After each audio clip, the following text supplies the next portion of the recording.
मुल्क भर में आए दिन गौरक्षा के नाम पर कुछ हिंदू तंजीमें कानून को ताक पर रखकर खुद ही सड़कों पर अराजकता करने निकल पड़ती हैं। मुसलमानों के साथ मारपीट, उनकी मॉब लिंचिंग के दिल दहला देने वाले वीडियो सामने आते हैं। इन्हीं हादसात से मुतासिर होकर कई रियासतों के मुसलमानों ने सफेद जानवर खरीदना और पालना भी बंद कर दिया है। जब मगरबी बंगाल के बाजार में बड़ी तादाद में मवेशियों के बाजार लगते थे, लोग बेझिझक खरीद फरोख्त करते थे, लेकिन आज हालात बदल चुके हैं। सोशल मीडिया पर ऐसे वीडियो वायरल हो रहे हैं जिनमें कुछ हिंदू किसान, जिन्होंने पूरे साल अपने जानवरों को मेहनत से पाला था, ईद उल अजहा पर वो अपने जानवरों को बेचकर थोड़ा सा पैसा कमा लेते थे। लेकिन अब हालात बदल चुके हैं। जैसे ही मगरबी बंगाल में बीजेपी सरकार बनी, मुसलमानों के दिल में खौफ नजर आया। उन्होंने इन जानवरों को खरीदने से साफ इनकार कर दिया।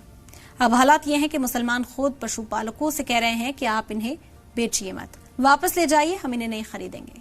अब सवाल यह है कि उस हिंदू किसान का क्या जुर्म है आखिर, जिसने कई साल मेहनत करके जानवरों को इसलिए पाला था ताकि वो बेचकर इनके अच्छे पैसे कमा सके।